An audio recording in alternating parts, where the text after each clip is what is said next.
ইচ্ছা এবং বিশ্বাস মানুষের জীবনের দুই অমূল্য স্তম্ভ। এটাই হলো ঢাল এবং এটাই হলো অস্ত্র। এটাই আমাদের রক্ষা করে এবং এটাই আমাদের জীবনের পথ প্রশস্ত করে। কিন্তু ছোট একটা সমস্যা আছে। এবার যদি আপনি বটবৃক্ষের থেকে এই আশা রাখেন যে এ আমাকে ফল দেবে, তাহলে সেই আশা ভঙ্গ হওয়াই স্বাভাবিক। আর যদি আপনি বিশ্বাস করেন যে খেজুর গাছ আপনাকে ছায়া প্রদান করবে, তাহলে সেই বিশ্বাসও অবশ্যই ভঙ্গ হবে। তাহলে কি করা উচিত? চোখ বন্ধ করে যে কাউকে বিশ্বাস করার আগে বা যে কারোর থেকে আশা রাখার আগে নির্বাচন করুন যে কার ওপর বিশ্বাস রাখতে চান, কার ওপর আশা রাখতে চান। তবে আমি তো বলবো যে বিশ্বাস করতে হলে নিজের ওপর করুন, যে এই সংসারে এমন কোনো কাজ নেই যা আপনি করতে পারেন না। আর শুধু কর্ম করতে থাকুন আর ভরসা রাখুন ঈশ্বরের ওপর, যে উনি আপনার কর্ম দেখবেন আর আপনাকে আপনার কর্মফল অবশ্যই দেবেন, আপনাকে সাফল্য দেবেন। যদি আপনার বিশ্বাস অটল হয়, নিরন্তর পরিশ্রম করেন, তাহলে ঈশ্বর কখনোই আপনার আশা ভঙ্গ হতে দেবেন না। আসুন আর আমার সাথে ভালোবেসে বলুন, রাধা রাধা। যখন মানুষের মৃত্যু হয় তখন কি হয়? অনেক সংখ্যক মানুষ শোক পালন করতে চলে আসেন। যে ব্যক্তি মৃত্যু লাভ করেছেন তার অনেক বস্তু থাকে যেগুলো তার প্রিয়, যেগুলো তিনি ব্যবহার করেছেন। তার শয্যা, তার বস্ত্র, তার আভূষণ সবকিছু তার থেকে বিচ্ছিন্ন করা হয় এবং খালি হাতে তাকে শ্মশানের উদ্দেশ্যে রওনা করা হয়। আমি আপনাকে এই প্রশ্ন করতে চাই, আপনি এই সংসারে কি অর্জন করেছেন? ধন সম্পত্তি, বস্ত্র, আভূষণ, এই সবকিছু যে আপনি অর্জন করেছেন, আপনার মৃত্যুর পরে তা আপনার থেকে দূর হয়ে যাবে। এর উত্তর হলো একটাই, আপনার কর্ম। শুধু সেটাই আছে যা একান্ত আপনার, আর শুধু সেটাই এই সংসার থেকে চলে যাওয়ার পরেও সংসারেই জীবিত থাকবে। যদি আপনি দুষ্কর্ম করেন, তাহলে এই সংসার আপনাকে একটি অনুচিত উদাহরণ হিসেবে মনে রাখবে যে এই ব্যক্তি খুব পাপী ছিল, অনুচিত কর্ম করতেন। যে পথে তিনি চলেছেন সেই পথে কারোর চলা উচিত নয়।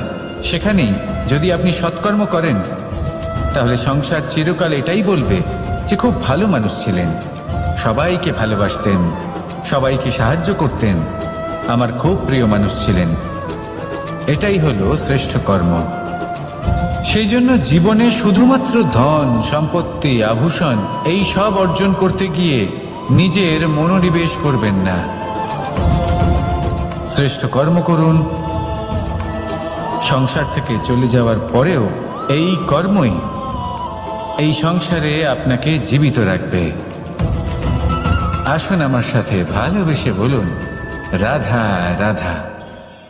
ভয় হলো মানুষের জীবনে এমন একটি আবেগ যেটা না থাকলেও মঙ্গল, আর থাকাটাও প্রয়োজনীয়।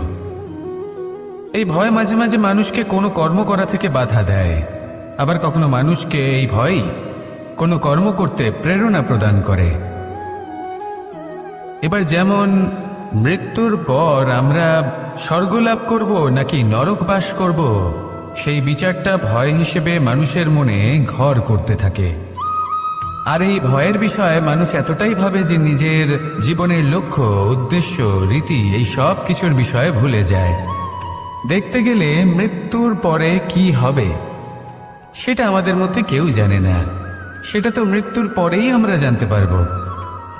কিন্তু এই মৃত্যু পর্যন্ত নিজের জীবনের সারথি হলেন আপনি নিজেই, তাই না? আপনি চাইলে এই জীবনকে স্বর্গও করতে পারেন, আবার নরকেও পরিণত করতে পারেন। নির্ভর করছে আপনার কর্মের ওপর আর আপনার আপনজনের ওপর।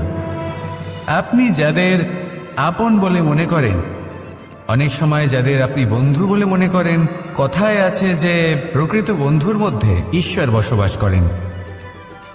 এই বন্ধু আপনাকে হয় পথ থেকে সরিয়ে দেবে বা উচিত পথে নিয়ে আসবে। এরাই আপনার জীবনকে স্বর্গ করে তুলতে পারে বা আপনাকে নরক পথেও টেনে নিয়ে যেতে পারে। তাই জীবনে নিজের কর্মের বিষয়ে আর নিজের সঙ্গের বিষয়ে ভাবুন। সতর্ক হয়ে এগোন আর আমার সাথে ভালোবেসে বলুন, রাধা রাধা। লোভ এবং ক্রোধ, এই দুইয়ের মধ্যে সম্পর্ক খুব গভীর। এবার আপনি বলতে পারেন যে এটা আমি কি বলছি, একটু বোঝার চেষ্টা করুন। জীবনে যখনই আমরা কোনো বস্তু লাভ করতে চেষ্টা করি, তার বাসনা পোষণ করি, আর যখন সেই বস্তু আমাদের কাছে আসে, আমরা চাই যে এটা আমাদের সাথেই থাকুক, আমরা সেটা সংরক্ষণ করে রাখার চেষ্টা করি। লোভের জন্ম হয়। আর যখন তাকে সংগ্রহ করে নিজের কাছে ধরে রাখতে পারি না, যখন সেই বস্তু আমাদের থেকে দূরে চলে যায়, তখন সেই লোভ ক্রোধে পরিবর্তিত হয়ে যায়। এবার এই ক্রোধ কি করে? এই ক্রোধ আপনার মনে ভয় উৎপন্ন করবে, কিছু সন্দেহ উৎপন্ন করবে। মনে হবে যে যেন আমি সেই বস্তুর যোগ্যই ছিলাম না, আমার চেষ্টায় কোনো ত্রুটি ছিল, আমিই কোনো অনুচিত কিছু করেছি। আর এই যে ভ্রম, সেটা আস্তে আস্তে আপনার মনকে ব্যাকুল করে তুলবে। আর এই ব্যাকুল মন আস্তে আস্তে আপনার যুক্তিতর্কের ক্ষমতাকে নাশ করে দেবে। তর্ক বিতর্কের শক্তি অর্থাৎ বিবেক। আর যখন আপনি নিজের বিবেক হারাবেন, তখন এমন মনে হবে যেন আপনি নিজের জীবন নষ্ট করেছেন। এর অর্থ এটা নয় যে জীবনে কামনা করবেন না, ইচ্ছে পোষণ করবেন না। অবশ্যই ইচ্ছে পোষণ করুন, আর যা কিছু লাভ করতে চান তা অর্জন করুন, কিন্তু তার প্রতি মনে লোভ জন্মাতে দেবেন না, সেটা অনুচিত ব্যাপার। একবার যদি লোভ জাগ্রত হয়, তাহলে সেটা আপনাকে আপনার পতনের দিকে নিয়ে যাবে। তাহলে লোভকে নিজের থেকে দূরে রাখুন, ক্রোধও আপনার থেকে দূরে থাকবে। আসুন আমার সাথে ভালোবেসে বলুন, রাধা রাধা। কখনো কখনো আমরা অনেক কিছু ভাবি, তারপর দুঃখী হয়ে যাই যে এত কিছু ভাবা সত্ত্বেও আমরা যে কর্ম করতে চেয়েছিলাম সেটা করতেই পারলাম না, যে লক্ষ্যটা আমরা লাভ করতে চাইছিলাম সেটা করতেই পারলাম না। আমরা সংসারের সামনে এটা ঘোষণা করে ফেলি, কথা দিয়ে ফেলি যে এই কর্ম আমি করে দেখাবো, এই সাফল্য আমি প্রাপ্ত করেই ছাড়ব, কিন্তু করতেই পারি না। তার কারণটা কি? চেতনা, আমাদের একাগ্রতা। আমরা একাগ্র হয়ে পড়ি এই সংসারকে কিছু প্রমাণ করে দেখানোর জন্য, যেখানে আমাদের একাগ্রচিত্ত হওয়া উচিত নিজেদের কর্মের ওপর। কোনো বস্তু বা কোনো সাফল্যের কামনা করা, তার জন্য পরিকল্পনা করা, তার জন্য কর্ম করা আর তা প্রাপ্ত করা, এটা আমাদের কর্তব্য। আর আমাদের মনোযোগ শুধু সেদিকেই কেন্দ্রীভূত হওয়া প্রয়োজনীয়। এই সংসারকে বলার কোনো প্রয়োজন নেই। একবার যদি আপনি কর্ম করে দেখান, তাহলে সংসার এমনিও দেখতে পাবে। সেই জন্য প্রতিশ্রুতি দেবার পরিবর্তে দৃঢ় সংকল্প করে অগ্রসর হতে থাকুন। শুধু ভাবার বদলে কর্ম করতে শিখুন, আর বলার পরিবর্তে সেটা করে দেখাতে শিখুন। একবার সাফল্য লাভ করুন, তারপর এই সংসারকে বলবেন যে এটা আমি ভেবেছিলাম আর সেটাই আমি করে দেখিয়েছি। কর্ম করুন, আর আসুন আমার সাথে ভালোবেসে বলুন, রাধা রাধা। কখনো কখনো আমাদের নিজেদের ভাবনা চিন্তাই জীবনের পথে অগ্রসর হতে বাধা দেয়। আমাদের চিন্তা ভাবনা আমাদের সীমাবদ্ধ করে দেয়। আমরা প্রত্যেক দিন পরিশ্রম করি, কিছু দেখি, কিছু লাভ করি, কোনো একটা স্থানে পৌঁছই, আর একটা সময় পরে মনে কেমন যেন একটা ভাবনা উৎপন্ন হয় যে আর কত দেখব, এত কিছু তো দেখে নিলাম, এত কিছু তো লাভ করলাম, এত সাফল্য অর্জন করলাম, আর কত লাভ করব। আর সেখানে আমরা থেমে যাই। এটা হয় আমাদের ভাবনার সীমাবদ্ধতার জন্য। কিন্তু যদি জীবনের কথা বলি, জীবন যদি আপনাকে সেই স্থানে পৌঁছে দেয়, তাহলে তার পরবর্তী পথটাও জীবন আপনাকে নিশ্চিত রূপেই দেখাবে। প্রয়োজনটা হলো সেই পথটা দেখার এবং সেই পথে অগ্রসর হওয়ার। আর যেটা আমাদের জীবনযাত্রার সাথে হয়, সেটা জীবনের সাথে এবং আত্মার সাথেও হয়ে থাকে। আমরা জীবনে প্রগতি লাভ করি, বিকাশ লাভ করি, কিন্তু একটা সময় পরে আমরা থেমে যাই। আমাদের সেটাই করলে চলবে না। এই জীবনযাত্রা প্রগতি, বিকাশ এই সব কিছুর সমাপ্তি তখনই সম্ভব যখন জীবন সমাপ্ত হবে। তাই নিজেকে বাধা দেবেন না, নিজের জীবনের উদ্দেশ্যকে সীমিত করবেন না। সামনে অগ্রসর হতে থাকুন আর আমার সাথে ভালোবেসে বলুন, রাধা রাধা। আমরা সবাই প্রত্যেকদিন পরিশ্রম করি, কিন্তু আমাদের মনে কখনো না কখনো এই প্রশ্ন অবশ্যই আসে যে সবসময় জীবনে অগ্রসর হওয়ার জন্য সেই পথে কি চলা উচিত যেটা পূর্ণরূপে সুরক্ষিত, নাকি এমন পথেও চলা উচিত যে পথে একটু সংকটও আসতে পারে। এবার আমি আপনাদের বলবো যে বিকাশ কিভাবে হয়। ছোট্ট একটা উদাহরণ দিই বিকাশের। আমরা ছোটবেলায় কিভাবে হাঁটতে শিখি। যখন আমরা শিশু অবস্থায় থাকি তখন আমরা একটি পা মাটিতে রাখি, দ্বিতীয় পাটি আমরা শূন্যে উত্তোলিত করি, তারপর সেই পা আমরা আবার মাটিতে রাখি আর তার উপর ভিত্তি করে আমরা আবার অন্য পাটা ফেলি। ঠিক এভাবেই আমরা হাঁটতে শিখে যাই। এবার এক্ষেত্রেও আমরা ছোট্ট একটা ঝুঁকি নিই, আর সেটা হলো যে আমরা পাটি শূন্যে উত্তোলিত করেছি। এতে বিপদ হলো এটাই যে আমরা ভুল করে নিজের ভারসাম্য হারাতে পারি, পড়ে যেতে পারি। অনেকবার পড়েও যাই, কিন্তু তারপরে কি হয়, আমরা আবার উঠে দাঁড়াই আর চলতে শুরু করে দিই। আর ঠিক এভাবেই আমরা হাঁটতে শিখে যাই। এমন জীবনেও হয়। জীবনেও এইভাবেই কর্ম করতে থাকুন। এমন কিছু কর্ম করলেন যার ফলে বিপদ আসতেই পারে, পরাজয় হতেই পারে, কিন্তু সেটা পার করলেই বিকাশ সম্ভব। তাই কর্ম করতে থাকুন আর আমার সাথে ভালোবেসে বলুন, রাধা রাধা। মানুষের জীবনে যখনই কোনো বিপদ আসে, মানুষ নিজের আশেপাশে দেখে, অন্য কাউকে খোঁজে, ভাবে কেউ এসে তাকে সাহায্য করবে। সে আশা করে যে কোনো ব্যক্তি এসে তার হাত ধরবে আর সেই বিপদ থেকে তাকে মুক্তি দেবে। কিন্তু প্রকৃতি আমাদের এই শিক্ষা দেয় না। কখনো কোনো পাখিকে দেখবেন, একটা পাখি যখনই কোনো ঝড় আসে কি করে, একটা ঝড় এসে তার বাসা ভেঙে দিয়ে যায়, তার বাসা নষ্ট করে দিয়ে যায়। সেই পাখি কিন্তু অপেক্ষা করে না যে কে তাকে এসে সাহায্য করবে। সে কখনো আশা করে না যে কেউ এসে তাকে আশ্রয় দেবে। সে নিজেই কর্ম করে, একটা একটা করে খড়কুটো সে আবার জড়ো করে আর নিজের বাসা পুনর্নির্মাণ করে। প্রকৃতি আমাদের এটাই শেখায় যে আমরা নিজেরাই প্রত্যেকটা সমস্যার সম্মুখীন হতে পারি। কারণ ঝড় অর্থাৎ সংকট আমাদের সবার জীবনেই আসবে, তার সম্মুখীন হতে হবে আমাদের, আর সেটাও নিজেদের শক্তি দ্বারাই। তার সম্মুখীন হওয়ার সময় নিজেদের সংযত করে রাখতে হবে, আর তার জন্য নিজের ওপর বিশ্বাস রাখা আবশ্যক। আর এই কথাটা বোঝাও আবশ্যক যে যত বড়ই সংকট আসুক না কেন, তার সাথে লড়াই করার মতো যে শক্তি প্রয়োজন, সেই শক্তি আমাদের মনেই নিহিত।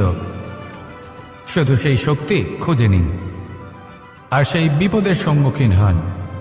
এই সংসারের কোনো বিপদ আপনাকে বাধা দিতে পারবে না। আসুন আমার সাথে ভালোবেসে বলুন, রাধা রাধা। এই সংসারে যে ব্যক্তিই হোক না কেন, প্রত্যেক ব্যক্তির জীবনে সমস্যা অবশ্যই আসে। এমন কিছু মানুষ আছেন, যদি তাদেরকে জিজ্ঞেস করেন যে এমনটা ঠিক কেন হলো, তাহলে পুরো দোষটা তারা নিজেদের পরিস্থিতির ওপর ন্যস্ত করেন। যে আমি তো এমন একটা পরিস্থিতিতে ছিলাম, আমি কিভাবে কিছু করতাম, আমার কাছে আর কোনো বিকল্পই ছিল না। চলুন কথা বলা যাক মহাভারত নিয়ে। ভীষ্ম পিতামহ, ওনাকে জিজ্ঞেস করা হলো আপনি এরকম প্রতিজ্ঞা কেন করলেন। উনি বললেন যে আমি পরিস্থিতির অধীন হয়ে পড়েছিলাম, সেই জন্য। এই প্রশ্নটাই যখন অর্জুনকে করা হলো, তখন অন্য একটি দিক প্রস্ফুটিত হলো। অর্জুন নিজের পরিস্থিতির কারণে জীবনে কখনোই বাধা পড়েননি। তিনি সিদ্ধান্ত নিয়েছিলেন সংঘর্ষ করার, সংসারের নিয়মের বিরুদ্ধাচারণ করার। এই সংসারে আপনি যা কিছুই হয়ে উঠতে পারেন, তার সমগ্র শ্রেয় শুধুমাত্র আপনার পরিস্থিতির ওপর চাপিয়ে দেওয়া যায় না। সেটা নির্বাচনের উপর নির্ভরশীল যে সেই পরিস্থিতিতে আপনি কি নির্বাচন করেছেন। যদি সেই মুহূর্তে ভীষ্ম পিতামহ স্থিরতার সিদ্ধান্ত নিতেন, বিশ্লেষণ করার সিদ্ধান্ত নিতেন যে কি উচিত কি অনুচিত, কারা ধর্মের পক্ষে কারা ধর্মের বিপক্ষে, যদি শুধুমাত্র অস্ত্র হাতে ধৃতরাষ্ট্র এবং দুর্যোধনের বিরোধিতা করতেন, যদি শুধু এটুকু করতেন, তাহলে মহাভারতের মতো মহাযুদ্ধ কখনোই হতো না। সমস্যা সবার জীবনেই আসে, কঠিন পরিস্থিতিও সকলের জীবনে আসে। সেই ব্যক্তি এগিয়ে যেতে পারেন যিনি শ্রেষ্ঠ নির্বাচন করার ক্ষমতা রাখেন। তাহলে সেটাই করুন, আর আমার সাথে ভালোবেসে বলুন, রাধা রাধা। রাধা কখনো কখনো আমার জন্য বড়ই সুগন্ধি আতর নিয়ে আসে, পারিজাত ফুলের মালা নিয়ে আসে আমার প্রসাধন করবে বলে, এবং আমার সব থেকে বেশি প্রিয় মাখন নিজে হাতে বানিয়ে আনে আমাকে নিজে হাতে খাইয়ে দেবে বলে, সবকিছু আমাকে প্রসন্ন করবে বলে। কিন্তু আপনি কখনো ভেবেছেন যে এই আতর কিভাবে বানানো হয়? সহস্র ফুলের পাপড়ি একসাথে পিষে নিতে হয়, তারপরে তার থেকে যে রস নিঃসৃত হয় সেই রস দ্বারাই আতর তৈরি হয়। অনেক সংখ্যক ফুলকে অসীম যন্ত্রণা ভোগ করতে হয়, তবে তারা আমার প্রসাধন সামগ্রী হয়ে উঠতে পারে। দুধ থেকে মাখন তৈরি করার জন্য কতটা পরিমাণ মন্থন সহ্য করতে হয় সেটা আপনি জানেন। ঠিক সেই রকমই হলো আমাদের জীবনও। বিপদও আসে, কঠিন পরিস্থিতিও আসে, এর সম্মুখীন হতে শিখুন। মনে রাখবেন, আপনি হলেন সেই দুধ যাকে মন্থন সহ্য করতে হবে মাখন হয়ে ওঠার জন্য। মনে রাখবেন, আপনি হলেন সেই ফুলের মতন যাদের পিষ্ট হতে হবে সুগন্ধি আতর হয়ে ওঠার জন্য, যাকেই সংসার পছন্দ করে। কখনো কখনো জীবনে আপনার সাথে খারাপ শুধুমাত্র এই কারণে ঘটে যাতে আপনার শ্রেষ্ঠ রূপ এই সংসারের সামনে আসতে পারে। শুধুমাত্র কঠিন পরিস্থিতি এবং বিপদকে একটা সুযোগ হিসেবে দেখার চেষ্টা করুন। আপনার জন্য এই সংসার বদলে যাবে, সংসারকে দেখার দৃষ্টিভঙ্গি পাল্টে যাবে, আপনার ভাগ্য পাল্টে যাবে, আর এই মন প্রসন্ন হয়ে বলবে, রাধা রাধা। জীবনে অনেক সময় আমরা এটা দেখে থাকি যে আগামী প্রজন্ম সেই কাজটি করে যেটা তার পূর্ববর্তী প্রজন্ম করে গেছেন। একটা উদাহরণ দিই। তাহলে দেখুন, একদিকে আছে মাতা পিতা যারা আজীবন সংঘর্ষ করেছেন ধন অর্জন করার জন্য, তারপর তারই সন্তান তার সাথেই লড়াই করে তার থেকে সমস্ত সম্পত্তি ছিনিয়ে নিল। তারপরে যত সময় অতিবাহিত হয় সেই সন্তানের সাথেও সেই একই ক্রিয়া ঘটতে থাকে, তার সন্তান তার সমস্ত সম্পত্তি ছিনিয়ে নেয়। তাহলে এমন কি সঞ্চয় করবেন যা পরবর্তী প্রজন্মকে দিয়ে যেতে পারেন সেই বিষয়ে ভাবুন। ভেবে দেখুন, এই যে ধন সঞ্চয় আপনি করছেন এর আসলে লাভ কি? অবশ্যই আবশ্যক, কিন্তু এটাই কি শুধু সবথেকে গুরুত্বপূর্ণ বিষয় যেখানে আপনি জানেন যে আপনি এই সম্পত্তি ভোগ করতে পারবেন না, কারণ এই সমস্ত সম্পত্তি আপনাকে পরবর্তী প্রজন্মের হাতে সঁপে দিতে হবে। তাহলে ধন সঞ্চয় করুন, কিন্তু এমন একটা সম্পত্তি কেন সঞ্চয় করা উচিত নয় যার উপভোগও আপনি করতে পারবেন, পরবর্তী প্রজন্মকেও দিয়ে যেতে পারবেন, আর মতভেদও হবে না। এমন সম্পত্তি আছে, আর এই সম্পত্তি হলো প্রেম। যদি আপনার মনে কোনো কিছু সঞ্চয় করার বাসনা জেগে ওঠে, তাহলে প্রেম সঞ্চয় করুন। সেটা পরবর্তী প্রজন্মও পাবে এবং সেই প্রজন্ম ভবিষ্যতে ভালোবাসা ছড়াতে থাকবে, আর তখন এই মন সুপ্রসন্ন হয়ে বলবে, রাধা রাধা। জ্যোতিষ একটা বিদ্যা, এ হলো একটা বিজ্ঞান। যে নক্ষত্র দশায় আপনি জন্মগ্রহণ করেছেন, যে স্থানে আপনার জন্ম হয়েছে, এগুলো আপনার জীবনের দিশা স্থির করার ক্ষেত্রে গুরুত্বপূর্ণ ভূমিকা পালন করে। কিন্তু যে রাশিতে আপনি জন্ম নিয়েছেন আর আপনার যা নাম স্থির হয়েছে, সেটা আপনার ভবিষ্যৎ নির্ধারণ করবে তা আবশ্যক নয়। রা দিয়ে রাম এবং রা দিয়ে রাবণ, এই দুজনের রাশি সমান ছিল, কিন্তু একজন নিজের শক্তির দুর্ব্যবহার করলেন। স্বর্ণ লঙ্কার অধিপতি রাবণ, চতুর্দিকে বিজয়ী হওয়া সেই ব্যক্তি নিজের পতনের সম্মুখীন হলেন। শ্রীরাম রাবণকে বধ করলেন। শ্রীরাম যিনি নিজের কর্ম দ্বারা, নিজের পরিশ্রম দ্বারা ঈশ্বর উপাধি লাভ করেছিলেন, 14 বছরের বনবাস ভোগ